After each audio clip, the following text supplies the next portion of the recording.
I remember getting hit and hitting the tree. His leg amputated because of a drunk driver, and today that driver was in court, not for the crash, but for the cash he's refused to pay his victim. The man was brought to justice by a new agency formed to go after people who don't pay restitution to their victims. Local 6 reporter Brent Weisberg has this story you'll see only on 6. It's just something I've always had a passion for, something I've always loved to do. When Robert Kramer moved to Portland 7 years ago, he and his wife Tanya bought a home, and Robert's dreams of becoming a professional chef rose like freshly baked sourdough. The bread's been through its first rise. It didn't take long for Robert to get a job working in a well-known downtown Portland kitchen. And that was my goal, was at some point I knew I was going to work at Higgins. But then on January 8th, 2008, things changed. We left here about 9:30. The crash happened as Robert and his wife walked their dog Chauncey.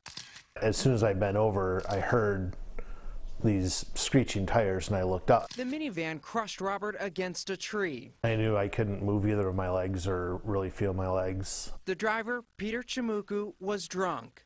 Robert needed 32 surgeries. So they kept me in a drug-induced coma for 2 weeks. He woke up to news that changed his life. They needed to amputate the right leg. Unable to stand, Robert can no longer work full-time at his dream job. Most kitchens aren't designed for wheelchairs, but he fills in on special occasions to keep his dreams of being a chef a reality. Asparagus. It's really hard. I mean, I'm trying, when you take something that really defines you, and then you have it taken away, trying to find something else, you know, to fill that hole. It's really hard. Robert's medical bills are close to over $1 million, and out-of-pocket expenses from retrofitting his home are in the tens of thousands of dollars. We tore the whole bathroom out. But he was determined to move on with life and agreed with prosecutors to settle with Chimuku on a plea deal that included 2 years in jail and $33,000 in restitution. But that money only trickled in. Chimuku made 3 payments and then stopped. By him not following through on that, then, you know, he's not following through on the plea agreement. He's not accepting responsibility for what happened. Prosecutors' hands were tied. There was no way to force Chimuku to pay. It's incredibly frustrating for us. Enter a new team of investigators formed by the Multnomah County District Attorney's Office and Department of Justice. Their sole job, to get people like Chimuku to pay up. This was something that we hadn't done before. In Robert's case, the new restitution unit found that Peter Chimuku had a job and was living in an apartment, paying for his new life while Robert struggled to move on with his. I had, you know, pretty much, you know, 80% of my life taken away from me.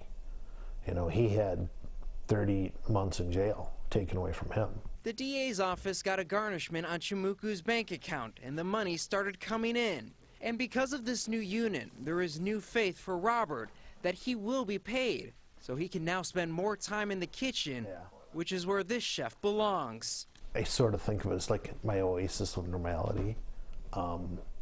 It's the one, you know, it's the one thing I still like to do, and it makes it hard not to be able to. Quite a story. Last year, the Multnomah County collected more than $1 million in restitution, and the DA's office says this year that number could be significantly higher because of this new unit.